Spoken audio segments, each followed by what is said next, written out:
नमस्कार, सुप्रभात, स्वागत अभिनंदन आप सभी का सबरंग कार्यक्रम में। मित्रों, आज की भागती दौड़ती ज़िंदगी में हम सभी को एकांत का समय बहुत कम मिलता है। शायद हम एकांत की महत्ता को ही भूलते जा रहे हैं या एकांत शब्द ही हमारी डिक्शनरी से बाहर होता चला जा रहा है। लेकिन अकेले रहना बहुत ज़रूरी है मित्रों। एकांत हमारे लिए बहुत बहुत ज़रूरी है। आज इसी की चर्चा हम सबरंग में करेंगे, क्यों ये नितांत आवश्यक है और क्यों सभी महापुरुष इसे महत्व देते रहे हैं। क्यों वैज्ञानिक या फिर जो अनुसंधान करने वाले हैं, कोई नई खोज करने वाले हैं, इसे महत्व देते रहे हैं। पहली एक महत्वपूर्ण बात जिसे मैं शुरुआत करना चाहूँगा मित्रों, वो ये कि जब हम एकांत में होते हैं तो अपने साथ होते हैं, अपने आप को पहचान पाते हैं, अपने भीतर जा पाते हैं, अपनी गहराइयों में उतर के अपने आप को एक्स्ट्राऑर्डिनरी बना पाने की शुरुआत करते हैं, जो हम सदैव से चाहते हैं। क्योंकि जब तक हम एकांत में नहीं जाते तब तक अपने अंदर की उन विशेषताओं और खूबियों को नहीं पहचान पाते जो हमें एक्स्ट्राऑर्डिनरी बनाते हैं। तो मित्रों, एकांत को अपनी जीवन में, अपनी दिनचर्या में शामिल करने के संकल्प के साथ आइए चलते हैं आज के सुंदर सुवाक्य की ओर। पूर्ण निस्वार्थता ही आध्यात्मिक जीवन है। आध्यात्मिकता जीवन की वो सीढ़ी है जिस पर चलने से मनुष्य को स्वयं का ज्ञान होता है। स्वयं को आध्यात्मिक ज्ञान और योग बल से सशक्त रखना ही सच्ची सेवा है, जो पूर्णता निस्वार्थ होती है। हमें इस बात को भी ध्यान रखने की आवश्यकता है कि निस्वार्थ सेवा ही जग का कल्याण करती है, और जहाँ निस्वार्थता है वहाँ निर्माणता स्वतः आती है। संसार की सर्व इच्छाओं से स्वयं को उपराम रखना ही आध्यात्मिक जीवन है, जिसमें स्व सेवा और विश्व सेवा निस्वार्थ रूप से समाई हुई रहती है। एकांत में बैठते हैं तब आप अपने अंदर की शांति को एक्सप्लोर कर पाते हैं, तब आप अपने अंदर की जो एक सुकून है, जो आनंद है, उसे महसूस कर पाते हैं, जो बेशकीमती है, और उसकी अनुभूति ही हमें परफेक्शन की ओर ले जाती है, संपूर्ण रूप से संतोष की ओर ले जाती है। इसलिए मित्रों, एकांत के लिए वक्त हमें ज़रूर निकालना चाहिए। ओम शांति। पिछले एपिसोड में मैंने आपके साथ फॉर्मूला शेयर किया था कि किस तरह से हम अपने वेट को कैलकुलेट कर सकते हैं एज पर हमारी हाइट।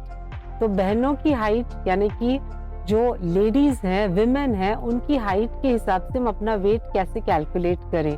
आज के इस एपिसोड में मैं शेयर करूंगी ब्रदर्स यानी कि मेन किस तरह से अपना एग्जैक्ट वेट कैलकुलेट कर सकते हैं, और अगर आपको लगता है आप ज्यादा है या कम है अपने एग्जैक्ट वेट से, तो कैसे वेट लॉस या वेट गेन कर सकते हैं। तो चलिए कैलकुलेशन शुरू करते हैं। तो इंडियन मेन की एवरेज हाइट हम कंसिडर करते हैं कि 5 फीट 6 इंचेस होगी, और 5 फीट 6 इंचेस जिनकी हाइट है उनका वेट 60 केजीज यानी कि 60 किलो होना चाहिए।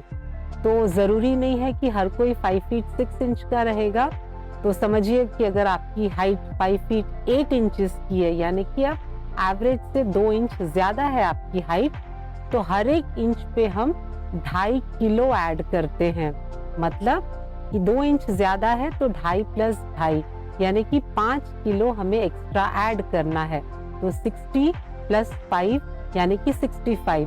तो अगर आपकी हाइट, अगर आप मेल हैं और आपकी हाइट 5 फीट 8 इंचेस है, तो आपका वेट जो है 65 केजीज होना चाहिए।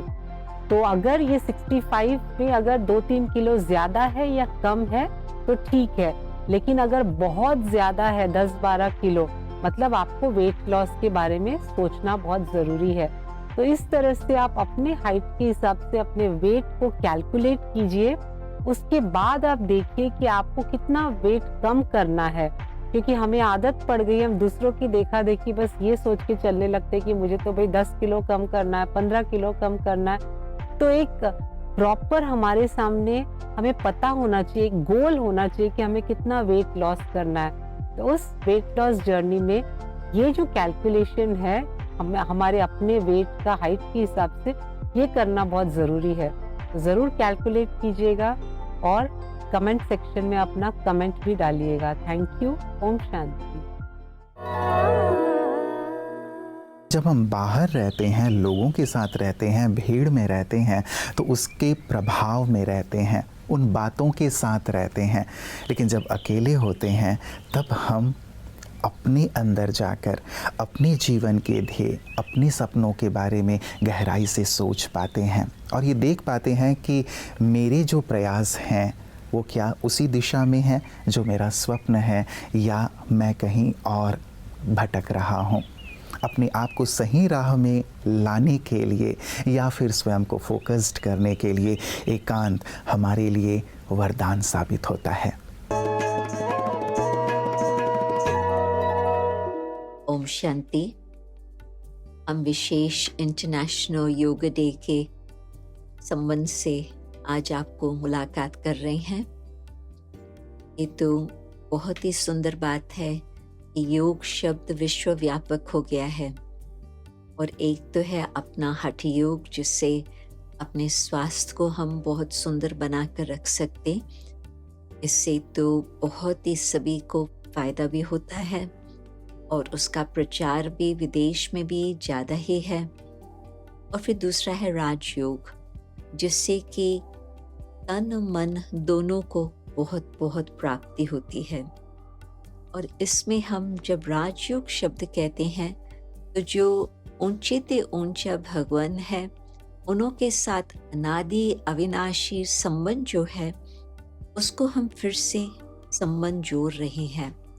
मुश्किल बात क्या हो गई है कि हम खुद को भूले हुए हैं। इस कारण से हम परमात्मा को भी अच्छी तरह से नहीं जानते हैं और फिर हमारा संबंध भी अथवा वो तार जुट नहीं पाती। तो जैसे रबर इंसुलेशन होता है वायर के ऊपर, तो उसको आप निकालो नहीं और सोचो कि आप कनेक्शन जोड़ सकेंगे और वहाँ से इलेक्ट्रिसिटी चल सकेंगी, तो आपको पता चलेगा कि यह संभव ही नहीं है। परंतु आपने जब वो रबर इंसुलेशन को हटा लिया और फिर वायर के साथ आपने संबंध जोड़ लिया, तो फिर पावर हाउस से वो लाइट आ सकती है, वो माइट आ सकती है, जिससे जो भी आप कार्य करने चाहो संभव है। इसी तरह से जब हम अपने को आत्मा मानते, निश्चय करते कि मैं हूँ ज्योति स्वरूप, मैं आत्मा हूँ परमात्मा की संतान, ज्योति स्वरूप निराकार, जिसको शिव कहते हैं। शिव का अर्थ ही है कल्याणकारी, शिव का अर्थ ही है बिंदु, शिव का अर्थ ही है बीज रूप। सारे मनुष्य कल्प वृक्ष का बीज रूप एक है। तो हम आपको बहुत बधाइयाँ देते हैं इंटरनेशनल योगा डे के लिए और हम उम्मीद रखते हैं कि आप इस योग के अभ्यास द्वारा परमात्मा द्वारा आपको सर्व प्रकार की प्राप्तियों की सुख, शांति, पवित्रता, सत्यता हर प्रकार से आपको जीवन में अनुभव प्राप्त होगा। नमस्कार। ओम शांति। अपनी खुशी के लिए, अपने आनंद के लिए, अपने जीवन के लिए तुम जिम्मेवार हो और ये तुम्हारी अपनी संपत्ति है।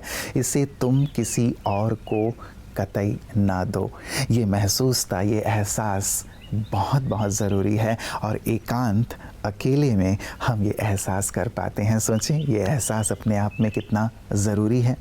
और यही एहसास मित्रों आध्यात्म भी हमें बहुत सहजता से कराता है।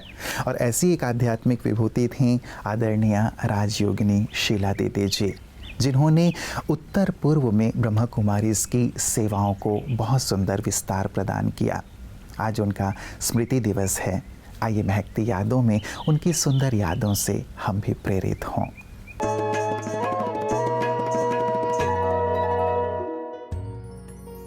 राजयोगिनी आदरणीय शीला दीदी जी सन 1959 में 10 वर्ष की छोटी सी उम्र में ब्रह्मा कुमारीज में शामिल हुई और 1976 में पूर्वोत्तर भारत में ब्रह्मा कुमारीज के केंद्रों की स्थापना में सहायक बनी, जिसका स्थानीय मुख्यालय विश्व शांति भवन रूपनगर गुवाहाटी में स्थित है। उन्हें ब्रह्मा कुमारीज के भौतिक संस्थापक प्रजापिता ब्रह्मा बाबा और मातेश्वरी सरस्वती से मिलने और उनसे शक्तिशाली पालन पोषण प्राप्त करने का परम सौभाग्य प्राप्त हुआ। धर्म, समाज और संस्कृति के स्थापित मानदंडों से भी परे जाकर उन्होंने सार्वभौमिक आध्यात्मिक सत्य को अपनाया।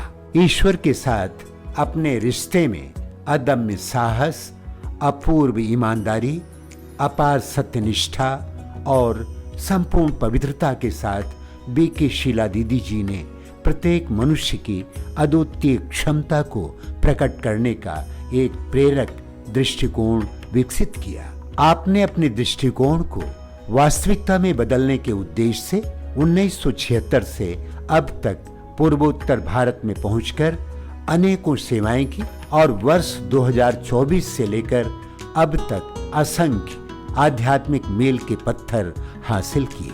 आपके अथक समर्पण और निस्वार्थ प्रेम ने पूर्वोत्तर भारत के लोगों को एक अत्यधिक प्रभावी आध्यात्मिक उद्यमी बनाने में सक्षम बनाया। ईश्वरीय विश्वविद्यालय की पूर्वोत्तर क्षेत्र की आप क्षेत्रीय प्रभारी थीं तथा बांग्लादेश में भी 200 से भी अधिक सेवा केंद्रों के संचालन की देखरेख करती रही। शीला बहन जी ने हर आत्मा में सकारात्मकता का प्रत्यारोपण किया और उन्हें संघर्षग्रस्त समाज के भरोसेमंद संसाधनों में नियोजित किया। ब्रह्मा कुमारीज का पूरा ईश्वरीय परिवार सेवाभावी, ईश्वर प्रेमी आत्मा को सच्ची श्रद्धांजलि समर्पित करता है और अमर आत्मा के लिए आगे की प्रबुद्ध यात्रा की मंगल कामना करता है। ओम शांति। संसार से क्या हासिल, एक बाबा अपना है। संसार से क्या हासिल, एक बाबा अपना है। प्रेरक जीवन आदरणीय शीला दीदी जी का। ऐसे प्रेरक व्यक्तित्वों को देखकर हमें भी बहुत कुछ सीखने को मिलता है। और आज जिसकी हम चर्चा सबरंग कार्यक्रम में कर रहे हैं मित्रों, एकांत, अध्यात्म हमें एकांत की ओर लिए जाता है। अध्यात्म का एक अभिन्न अंग है एकांत। कई लोग एकांत और अकेलेपन को अलग नहीं समझते, लेकिन दोनों बहुत अलग हैं। अकेलापन नकारात्मक भावों से भरा होता है, जबकि एकांत सकारात्मक विचारों से भरा हुआ होता है। एकांत एक स्पष्ट दृष्टि प्रदान करता है, हमें जीवन के प्रति, अपने ध्येय के प्रति और उस ओर बढ़ने के लिए प्रेरित करता है।